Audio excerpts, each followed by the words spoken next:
ተራ በሆነ ህይወትና እጅግ ስኬታማ በሆነ ህይወት መካከል ያለው ልዩነት አንድ ትልቅ ውሳኔ ባይሆንስ?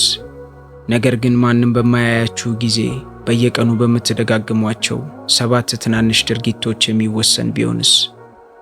አብዛኞቻችን ትልቁን አቅማችንንና እድላችንን እያበላሸነው ያለነው ሳናውቀው በለመድናቸው የዕለት ተዕለት ተራ ልማዶቻችን ምክንያት ሊሆን ይችላል። ታዲያ ህይወታችሁን ሙሉ በሙሉ ሊቀይሩ የሚችሉ ነገር ግን ብዙ ሰዎች ችላ የሚሏቸው እነዚያ 7 ልማዶች ምንድን ናቸው? እጅግ ድንቅና ስኬታማ የሆኑ ሰዎች ድንቅ የሆኑት ከተወለዱበት ቀን ጀምሮ ልዩ ሆነው አይደለም። ልዩነታቸው የሚመጣው በየቀኑ ከሚሰሩት ሥራ፣ በየቀኑ ከሚርቁት ነገር፣ ጊዜያቸውን ከሚጠቀሙበት መንገድ፣ አይምሯቸውን ከሚያሰለጥኑበትና በተለይም ማንም በማያውቃቸው ሰዓት ከሚያደርጉት ተግባር ነው። እንኳን ወደ ሳጥን ዩቲዩብ ቻናል በደህና መጣችሁ። ይህ ሳጥን ነው፣ ከሳጥን ውጭ ሆነን የምናስብበትና የምንመክርበት መድረክ። በዚህ ቻናል ህይወትን የሚቀይሩ ጉዳዮችን እንማማራለን። ለቻናላችን አዲስ ከሆኑ የአሸናፊዎችን ቤተሰብ ለመቀላቀል ሰብስክራይብ የምትሏን ቁልፍ ተጫኗት። ቶሎ ቶሎ እንድንገናኝ የደውል ምልክቷንም ክሊክ ማድረጉን አይዘንጉ። የወደፊት ህይወታችሁ እየተገነባ ያለው አሁን በምትኖሩት ተራ በሚመስል የየዕለት ውሏችሁ ውስጥ ነው። ዛሬ የምታደርጉት ትንንሽ ውሳኔ የነገ ማንነታችሁን የሚገነባው ጡብ ነው። ስለዚህ ከተራ ህይወት ወጥታችሁ ልዩ ወደሆነ ማንነት ለመሸጋገር በየዕለቱ ልታደርጓቸው የሚገቡት ተግባራት የትኞቹ ናቸው የሚለው ነጥብ ላይ ዛሬ አብረን በዝርዝር እንመካከራለን። አንደኛ፣ ቀናችሁን በዓላማ መጀመር። አብዛኞቻችን ቀናችንን የምንጀምረው አይናችንን እንደገለጥን ስልካችንን በማንሳት የማህበራዊ ሚዲያ መልእክቶችን በማንበብ ወይም የሌሎችን ሰዎች ፍላጎት በማስተናገድ ይሆናል። ይህ ማለት ቀናችሁን እየመራችሁት ሳይሆን ሌሎች እንዲመሩት እየፈቀዳችሁ ነው ማለት ነው። እጅግ ስኬታማ ሰዎች ግን ቀናቸውን በኖቲፊኬሽን ወይንም በዘፈቀደ ነገሮች እንዲመራ አይፈቅዱም። ይልቁንም ቀናቸውን በግልጽ ዓላማ ይጀምራሉ። በራሳችን ውሳኔ ቀናችንን ስንጀምር አይምሯችን የቁጥጥር ስሜት ይሰማዋል። በዚህም ምክንያት ለሚመጣው ሁሉ ከመደናገጥ ይልቅ በረጋ መንፈስ ምላሽ እንድንሰጥ ይረዳናል። ስለዚህ ጠዋት ከመኝታችሁ ስትነሱ ዛሬ ለኔ በጣም አስፈላጊ ነገር ምንድነው? የግድ መጨረስ ያለብኝ ስራ የትኛው ነውና ዛሬ ምን አይነት ሰው ነው መሆን የምፈልገው ብላችሁ ራሳችሁን ጠይቁ። አስተውሉ። ቀናችሁን እናንተ ካልመራችሁት ቀኑ እናንተን ይመራችኋል። ነገር ግን ቀኑን በዓላማ መምራት ብቻውን በቂ አይደለም። በተከታታይ አይምሯችንንም ማሳደግ አለብን። ሁለተኛ፣ በየቀኑ አዲስ ነገርን መማር። ይህ ደግሞ ወደ ሁለተኛው ልማድ ያመጣናል። ትምህርት ቤት ስለጨረሳችሁ ብቻ መማር አቁማችኋል ማለት አይደለም። ልዩ የሚባሉ ሰዎች የህይወት ዘመን ተማሪዎች ናቸው። ዕውቀት ልክ እንደወለድ እያደገ የሚሄድ ነገር በመሆኑ በየቀኑ የምትማሯት አንዲት አነስተኛ ነገር ከጊዜ በኋላ ተጠራቅማ እጅግ ትልቅ የሆነ የአስተሳሰብና የውጤት ለውጥ ታመጣለች። ስለዚህ በየቀኑ መጽሐፍትን በማንበብ፣ ትምህርታዊ ቪዲዮዎችን በመመልከት፣ ፖድካስቶችን በማዳመጥ ወይንም ጥልቅ ትርጉም ያላቸውን ንግግሮች ከሰዎች ጋር በማድረግ አይምሯችሁን መመገብ አለባችሁ። በቀን ለ15 ደቂቃ ብቻ አንድ ጠቃሚ ሐሳብን መማር በዓመት ውስጥ ምን ያክል ዕውቀት እንደሚያስጨብጣችሁ አስቡት። ትንሽ ዕውቀት በየቀኑ ሲጠራቀም ሕይወትን በእጅጉ ይቀይራል። ነገር ግን ማወቅ ብቻውን ዋጋ የለውም።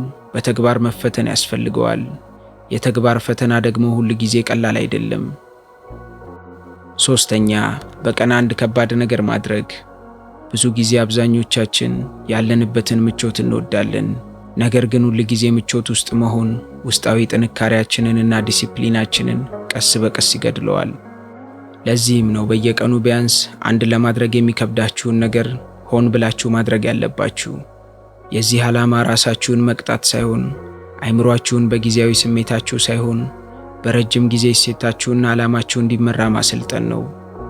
ተግባራችሁም ጠዋት ተነስታችሁ ስፖርት መስራት፣ ማድረግ የማትፈልጉትን ግን ጠቃሚ የሆነ ጥናት ማጥናት፣ ከሰው ጋር ማድረግ የሚከብዳችሁን ነገር ግን አስፈላጊ የሆነን ውይይት ማድረግ ወይንም ጤናማ ያልሆነን ፍላጎት ማሸነፍ ሊሆን ይችላል። ስሜታችሁን አሸንፋችሁ ከባድ ነገሮችን ስታደርጉ የማንነታችሁ መሪ እናንተ ራሳችሁ እንደሆናችሁ ለአይምሯችሁ እያረጋገጣችሁ ነው። ይህን ከባድ ሥራ ለመስራት ደግሞ ጥልቅ የሆነ ትኩረት ያስፈልገናል። አራተኛ፣ ጥልቅ ትኩረትን መጠበቅ። በዚህ ባለንበት ዘመን እጅግ ውድ የሆነው ነገር ገንዘብ ወይንም ወርቅ ሳይሆን ትኩረታችን ነው። የማያቋርጡ ኖቲፊኬሽኖች፣ ማህበራዊ ሚዲያዎችና በአንድ ጊዜ ብዙ ስራን ለመስራት መሞከር የማሰብ አቅምን ያዳክማሉ። አይምሯችን ከአንድ ነገር ወደ ሌላ ነገር በፍጥነት ሲዘል ጥልቅ የሆኑ ስራዎችን የመስራት አቅሙን ያሟጥጣል። ስለዚህ በየቀኑ ቢያንስ ለ1 ወይንም ለ2 ሰዓት ስልካችሁን አርቃችሁ ኖቲፊኬሽን አጥፍታችሁ በአንድ ወሳኝ ስራ ላይ ብቻ አተኩራችሁ መስራት አለባችሁ። በተለይ በዚህ በዲጂታል ዓለም ውስጥ ለምትኖሩ ወጣቶች ይህ ልማድ ከሌሎች ሰዎች እጅግ የላቀ ውጤት እንድታመጡ የሚያደርጋችሁ ዋነኛ መሳሪያ ነው። ትኩረታችንን መቆጣጠር ካልቻልን ሕይወታችንን ሙሉ በሙሉ መቆጣጠር አንችልም። ነገር ግን አይምሯችን ትኩረት እንዲያደርግ መጀመሪያ ቤቱ የሆነው አካላችን ጤናማ መሆን አለበት። 5ኛ አካልን መንከባከብ። አካላችሁ ሌሎች ህልሞቻችሁን ሁሉ የምታሳኩበት ብቸኛው ተሽከርካሪያችሁ ነው። በአካላዊ ጤናና በአይምሮአዊ ብቃት መካከል ቀጥተኛ የሆነ ግንኙነት ስላለ በቂ ጉልበት ሳይኖራችሁ ጠንካራ ውሳኔዎችን ማሳለፍ ወይንም ከባድ ስራዎችን መስራት አትችሉም። አይምሯችሁም ንቁ የሚሆነው ሰውነታችሁ ጤናማ ሲሆን ብቻ ነው። ስለዚህ በየቀኑ በቂ እንቅልፍ በመተኛት፣ ጤናማ ምግብ በመመገብ፣ ውሃ በደንብ በመጠጣት እንዲሁም ሰውነታችሁን በማንቀሳቀስ ይህንን ውድ ተሽከርካሪያችሁን መጠበቅ አለባችሁ። ሰውነታችንን ተንከባክበን ስራችንን በአግባቡ ሰርተን ቀናችንን ካሳለፈን በኋላ ደግሞ ቀኑን በትክክለኛው መንገድ መቋጨት ይኖርብናል። 6ኛ ለብቻ ጊዜ ማሳለፍና ራስን መገምገም። አንድን ስህተት ለዓመታት እየደጋገሙ የሚኖሩ ሰዎችን አይታችሁ ታውቃላችሁ። ይህ የሚሆነው ቆም ብለው ራሳቸውን ስለማይገመግሙ ነው። ራስን መገምገም የለውጥ ሁሉ መጀመሪያ ሲሆን ያለፈውን ቀናችንን ሳንገመግም ነገን መጀመር መብራት በሌለበት መንገድ ላይ በፍጥነት እንደ መንዳት ይቆጠራል።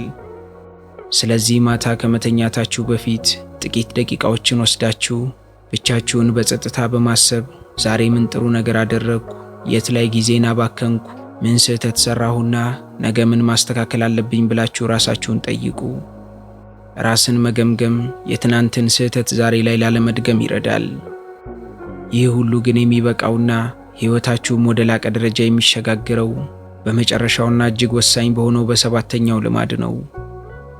7ኛ ለራስ የገቡትን ቃል መጠበቅ። በራስ መተማመን ከየት የሚመጣ ይመስላችኋል? በአዎንታዊ አስተሳሰብ ብቻ ይመስላችኋል? በፍጹም። በራስ መተማመን የሚገነባው አንድ ነገርን አድርገዋለሁ ካልን በእርግጥም ስናደርገው ነው።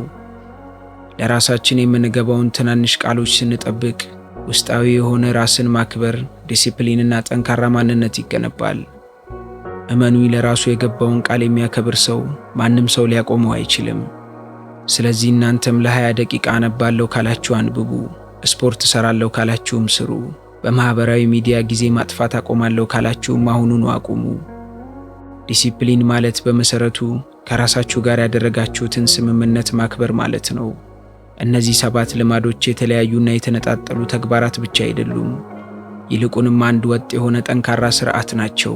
በዓላማ ተነስታችሁ አዲስ ነገር ተምራችሁ፣ ፈታኝ የሆነን ነገር ተጋፍጣችሁ፣ ጥልቅ ትኩረት ሰጥታችሁ፣ አካላችሁን ጠብቃችሁ፣ በሰራችሁት ሥራ ላይ አሰላስላችሁ፣ በመጨረሻም የገባችሁትን ቃል በማክበር በራሳችሁ ላይ ያላችሁን እምነት ስትገነቡ ድርጊቶቻችሁ ወደ ልማድ፣ ልማዳችሁ ወደ ማንነት፣ ማንነታችሁ ወደ ባህሪ፣ ባህሪያችሁ ደግሞ ወደ ታላቅ ውጤት ይቀየራል። በዚህ ሂደት ውስጥ ግን የፍጹምነትን አስተሳሰብ ማስወገድ አለባችሁ።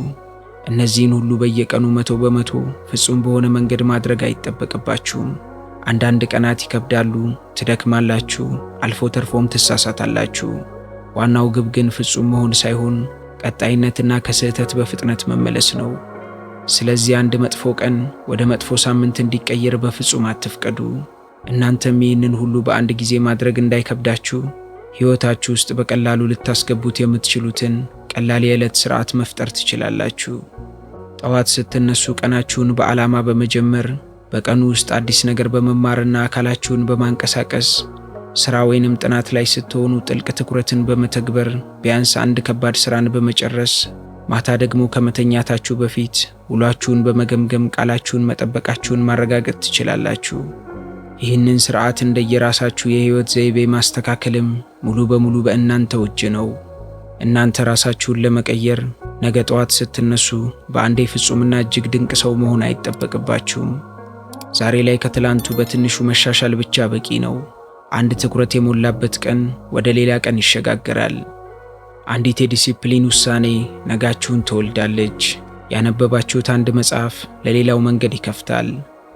ለራሳችሁ የገባችሁት አንዲት ቃል ወደ ትልቅ ማንነት ታሳድጋችኋለች።